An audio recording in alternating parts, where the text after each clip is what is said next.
मुसलमानों की लड़की गैर मुस्लिमों में अगर चली जाए तो जश्न मनाते हैं कि घर वापसी हो गई।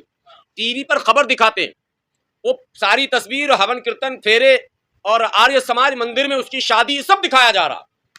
लेकिन अगर हिंदू भाइयों की लड़की मुसलमान के साथ आ जाए तो क्या कहते हैं आप? और बाप, लब जिहाद हो गया और जिहादी को हम जीने नहीं देंगे। ये तरीका बदलना होगा। चांदनी मलिक को बाज़ाब्ता प्रेशर डाल के इस बात के लिए राजी किया जा रहा है कि अगर जमानत चाहिए तो आप आयुष मलिक से रिश्ता खत्म करने का ऐलान करो। माँ बाप को क्या आयुष मलिक गाली बक रहा है? माँ बाप को क्या जाके मैंने कुछ जिस्म था क्यों बोल रहे हैं? था नहीं था क्यों बोल रहे हैं? था मतलब जिंदा है भाई। आयुष मलिक अपने उन्हीं का है। धर्म बदलने से क्या होता है? मदद बदलने से क्या मन रिश्ते खत्म हो जाएंगे? आयुष मलिक को घर वापसी करा के रहेंगे, चांदनी से तलाक करवा कर रहेंगे, नहीं तो चांदनी को जेल में ठूंस देंगे। कानून है साहब। क्या आयुष मलिक मीडिया से दूर हो चुके हैं? आयुष मलिक का बयान अब किसी भी मीडिया में नहीं आ रहा। जो तमाम बड़े मीडिया हाउसेस थे जो आयुष मलिक को लगातार चला रहे थे, जिसमें ANI भी शामिल है, PTI, INS वगैरह जो भी, ये सब से उसे दूर कर दिया गया। मैं शुरू से इस बात को कह रहा था, आज फिर कह रहा हूँ, ये बदकिस्मती हमारी है कि जमहूरियत में जैसे मजहब सामने आता है तो तमाम पॉलिटिकल पार्टियां खामोश हो जाती है, जबकि जमहूरियत में मजहब बाद में देखा जाता है। जमहूरियत का मतलब इंसाफ सबके लिए, मौका सबके लिए, इंसाफ सबको बराबर, मौका सबको बराबर और तरीक़े कार सबके लिए एक जैसा। लेकिन बदकिस्मती से, दुर्भाग्य से, पॉलिटिकल पार्टियां, खास करके सेकुलर पार्टियां, आपको हैरानी होगी कि आज एक हफ्ते इस प्रकरण को हो चुके हैं।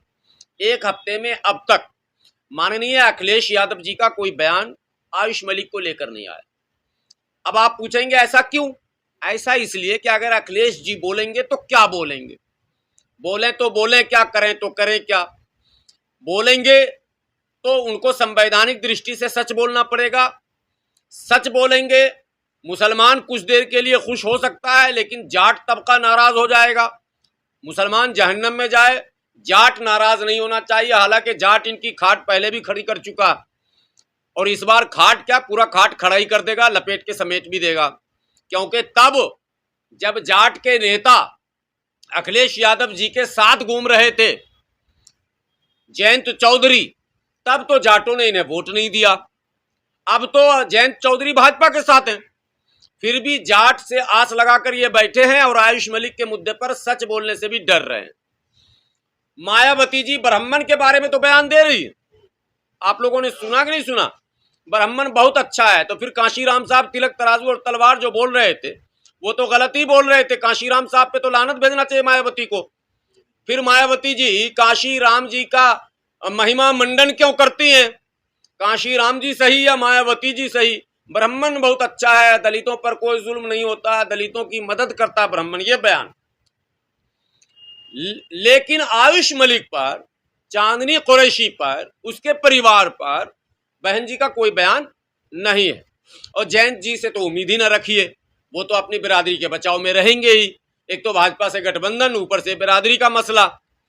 तो ये जो सोच है, इस सोच का एक ही काट था, वो काट ये था कि जो सशक्त तंजीमें हैं मुसलमानों की, उनको मुत्तहिदा राह अमल अपनाते हुए एक प्रेस कॉन्फ्रेंस ज्वाइंट करके एक लेटर मुख्यमंत्री, गृह मंत्री, प्रधानमंत्री को देना चाहिए और चीफ जस्टिस को भी देना चाहिए कि उसमें वो वीडियो की CD भी लगानी चाहिए।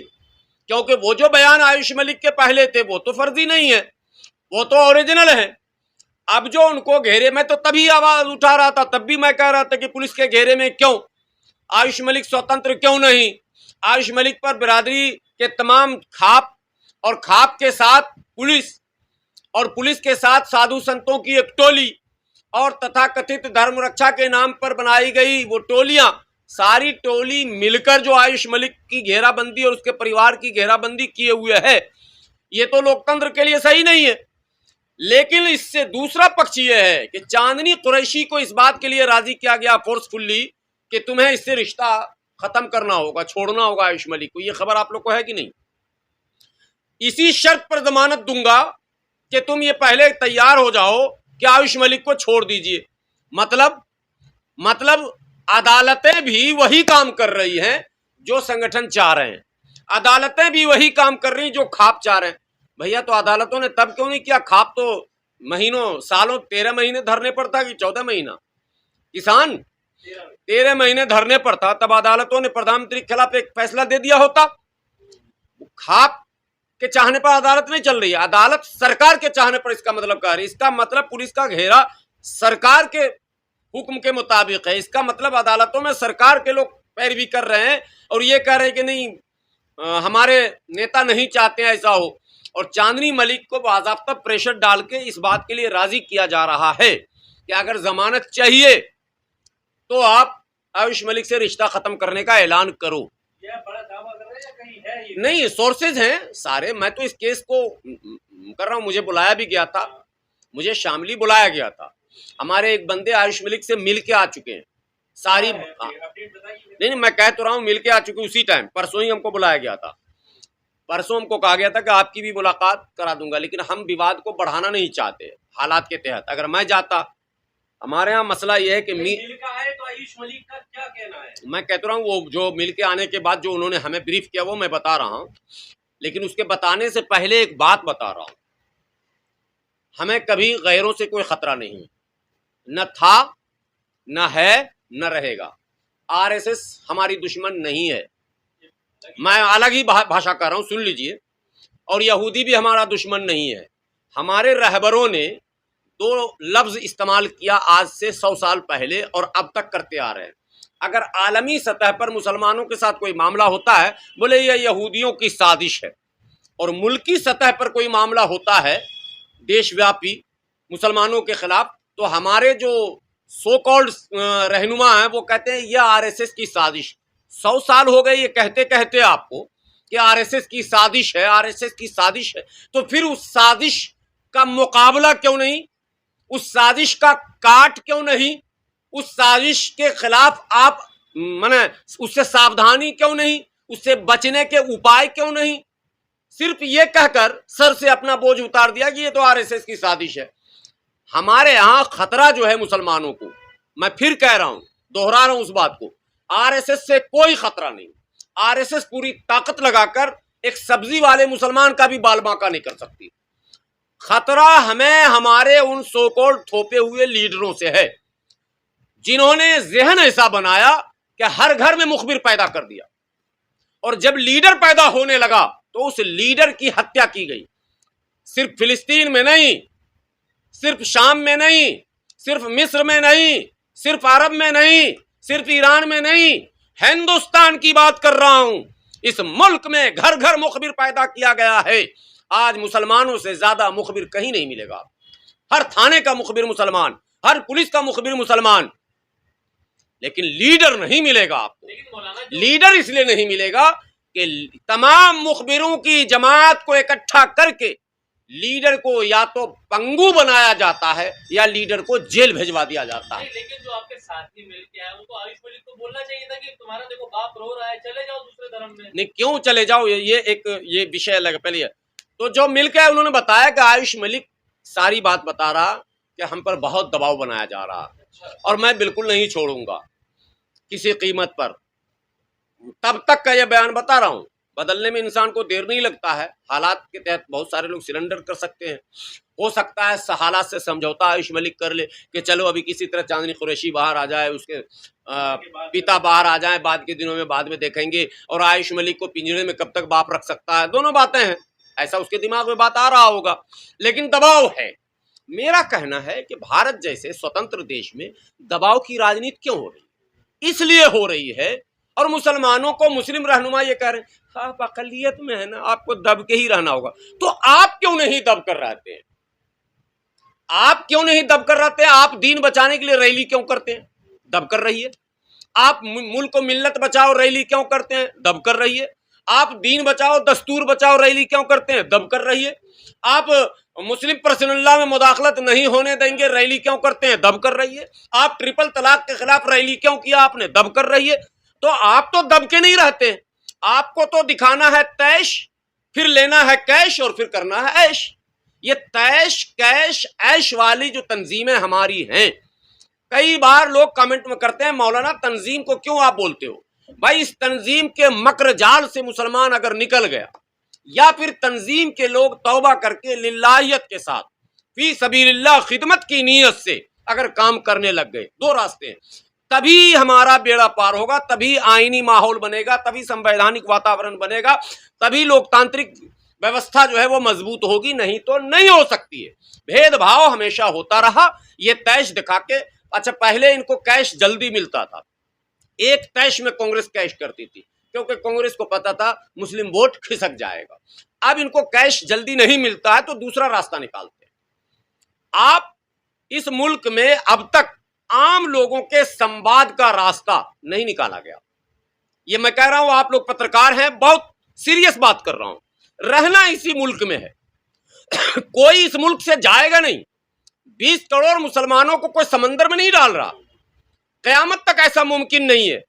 जब रहना इसी मुल्क में है और इसी हिंदू भाइयों के साथ रहना, सिख भाइयों के साथ रहना, ईसाइयों के साथ रहना, बौद्धिस्टों के साथ रहना है, जैनियों के साथ रहना है, नास्तिकों के साथ रहना, जब इसी सोसाइटी में ही रहना है तो रहने के रास्ते हमें निकालने चाहिए।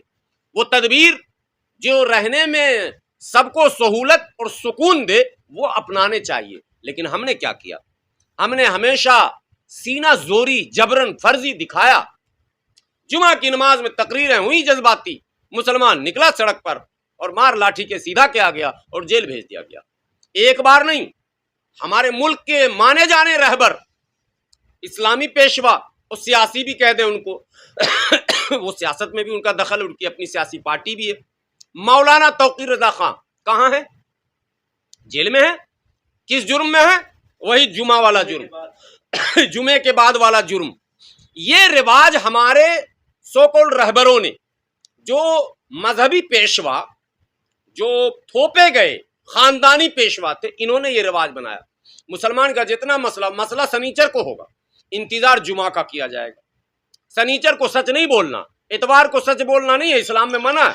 इस्लाम में जो कुछ बोलना उसके लिए जुमा का इंतजार करना। पता नहीं ये बात कहाँ से आ गई कि जो कुछ बोलना वो जुमा को ही बोलना, और जुमा के दिन मुसलमान बेचारा लुंगी गंजी हर गरीब अमीर मस्जिद पहुंचता है, उसका ये फायदा उठाते हैं, वो भीड़ दिखाते हैं। सरकार को ये मैसेज देते हैं मुसलमान हमारे मुट्ठी में, जो सौदाबाजी हो वो हमसे करो, मुसलमान का मसला हल नहीं करना, मेरा मसला हल करना। उन सबों का मसला हल हो चुका, उन सबों को सब कुछ मिल चुका, उन सबों को वो तमाम जरूरियात की चीजें मिल चुकी। कौम आज भी कटोरा लेकर घूम रही है। तो आयुष मलिक का मसला संवैधानिक मसला था, आईनी मसला, ये मजहबी मसला नहीं है कि वो हिंदू बना कि मुसलमान बना, ये मसला नहीं है। मसला यह है कि संविधान में जो सबको आज़ादी दी गई, जो आर्टिकल 14 की बात की जाती है, जो फंडामेंटल राइट्स की बात की जाती है, जो आर्टिकल 15 की भी बात की जाती है, जो 16 की बात की जाती है, वो कहाँ है? मुल्ले खुशी मना रहे हैं उनके।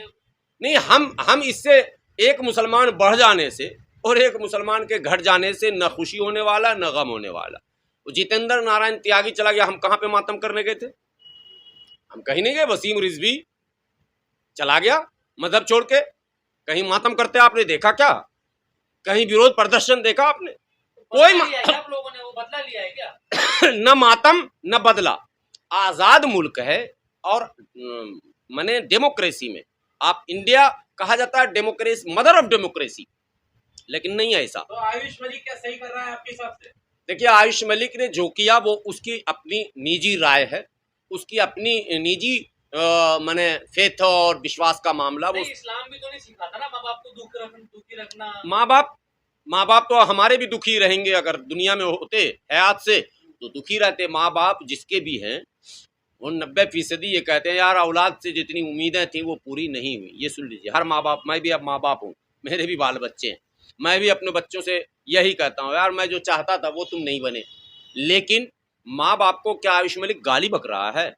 माँ बाप को क्या जाके मैंने कुछ जिस्मा तो था क्यों बोल रहे हैं? था नहीं था क्यों बोल रहे हैं? था मतलब जिंदा है भाई, आयुष मलिक अपने उनका नहीं रहा ना, उन्हीं का है। धर्म बदलने से क्या होता है, मजहब बदलने से क्या मन रिश्ते खत्म हो जाएंगे, बिरादरी खत्म हो जाएगी? खून का रिश्ता कभी खत्म नहीं होता। मजहब बदला है। बाप है तो फिर बाप की बात मानो। अरे लाखों मुसलमान है जो माँ बाप के रहते हुए माँ बाप की मर्जी के खिलाफ शादी कर लिया, तो क्या रिश्ते खत्म हो गए? लाखों हिंदू हैं जो माँ बाप के रहते हुए माँ बाप की मर्जी के खिलाफ शादी कर लिया, तो क्या वो हिंदू नहीं है या उस माँ बाप से उसका रिश्ता खत्म हो गया? ऐसा नहीं होता भाई मेरे, ये एक नेचुरल प्रक्रिया है, ये होता ही रहता है। बड़े बड़े घरों में ये चीज होता है। अरे इंदिरा गांधी ने अपने बाप की मर्जी से थोड़ा ना शादी की थी, राजीव गांधी ने अपने बाप की मर्जी से या माँ की मर्जी से थोड़ा ना शादी की थी। बताइए कि माँ की मर्जी से शादी हुई, इटली में कैसे हो गई शादी राजीव गांधी जी की? स्वर्गीय हो गए, बोलना नहीं चाहिए। एक बात बता रहा हूँ, मुख्तार अब्बास नकवी के बाप खुश थे क्या? शहनवाज साहब के बाप खुश थे क्या? ये खामखा की बात कर रहे हैं। क्या रिश्ता खत्म हो गया इनका? कहीं नहीं रिश्ता खत्म हुआ। नकवी साहब का सारा खानदान आज भी वही है, आना जाना भी है, सारे रिश्ते भी है। शहनवाज साहब का भी सारा रिश्ता है, राजीव गांधी जी का भी सारा रिश्ता है। अल्हम्दुलिल्लाह बेटा नौजवान घूम भी रहा है, नौजवान से बूढ़ा भी हो गया। अब राहुल गांधी जी है ना भाई, प्रियंका गांधी हैं कि नहीं है?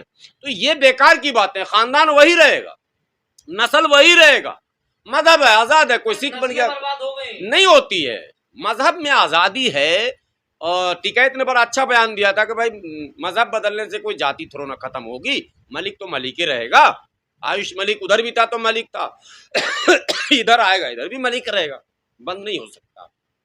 इसलिए ये बेकार की बातें हैं, इन बातों पर ध्यान देने की जरूरत नहीं है। मसला यह है कि जो मजहबी आज़ादी इस मुल्क में कही जाती है, उस आज़ादी पर ज़रब लगाया जा रहा, उस आज़ादी पर चोट किया जा रहा, उस आज़ादी पर हमले किए जा रहे। अक़लियत अगर वही काम करे, अगर हमारी लड़की, मुसलमानों की लड़की गैर मुस्लिमों में चला जाए, मुसलमानों की लड़की गैर मुस्लिमों में अगर चली जाए तो जश्न मनाते हैं कि घर वापसी हो गई।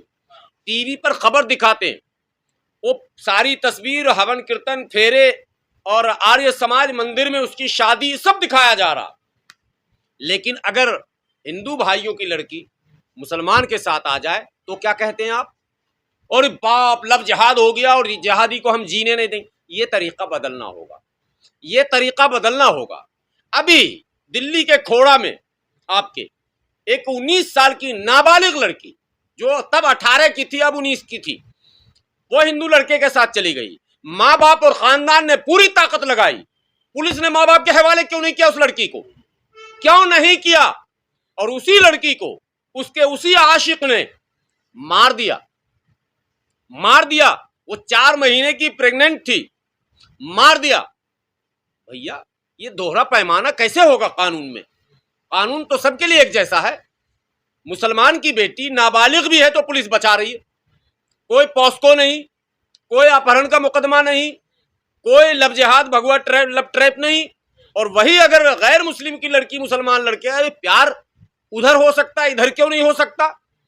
शादी उधर हो सकती है तो इधर क्यों नहीं हो सकती? धर्म इधर वाला उधर जा सकता है तो उधर वाला इधर क्यों नहीं आ सकता? आप बैरियर लगाए हुए हैं और आप चाह रहे हैं कि दूसरे लड़के, कई बयान आते हैं इनके, हमने तो इतने को कर दिया, हमने तो उतने को कर दिया, ये फख्र करते हैं। और इनका एक मसला उजागर हो तो पूरा प्रशासनिक शक्ति झोंक देते हैं, पूरा सामाजिक शक्ति झोंक देते हैं, धार्मिक शक्ति झोंक देते हैं कि होने नहीं देंगे, करने नहीं देंगे, चलने नहीं देंगे, जीने नहीं देंगे। तो आयुष मलिक में यही हो रहा। आयुष मलिक को घर वापसी करा के रहेंगे, चांदनी से तलाक करवा कर रहेंगे, नहीं तो चांदनी को जेल में ठूंस देंगे। कानून है साहब, कानून का ये दोहरा मेयार है। इस पर फिक्रमंद अगर मुस्लिम तंजीमें नहीं होंगी, वो मुंह नहीं खोलेंगी, तो आने वाला दिन इससे भी और ख़राब आने वाला। क्योंकि यह आजमाया जाता है।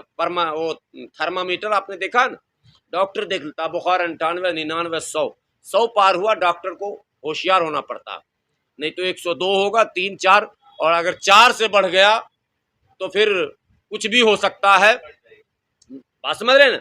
4 से अगर बढ़ गया तो ब्रेन हैमरेज भी हो सकता है, आपका सिस्टम भी फेल हो सकता है आपके शरीर का। ये जो अभी हम जिस दौर में हैं, डेमोक्रेसी का जो पारा है, जो थर्मामीटर वो ये बता रहा है 100 क्रॉस हो चुका, ज्यादा वक्त नहीं है। गोली चाहिए एक, टैबलेट चाहिए एक, दवा चाहिए एक, डेमोक्रेसी को नॉर्मल करने के लिए, उस टेम्परेचर को बैलेंस बनाने के लिए। इसके लिए डॉक्टर जो तंजीम के नाम से हैं, सामाजिक डॉक्टर, जितनी तंजीमें हैं, अलग अलग किस्म के डॉक्टर हमारे, उन सबों को सावधान होने की ज़रूरत है। लेकिन डॉक्टर साहब अगर सिर्फ टेबलेट खुद खा के अपना शुगर कम कर रहे हैं, उनको समाज से कोई लेना देना नहीं है, तो समाज का अल्लाह हाफिज़ है, किसी भी वक्त बर्बादी की खबर आपको मिल सकती है।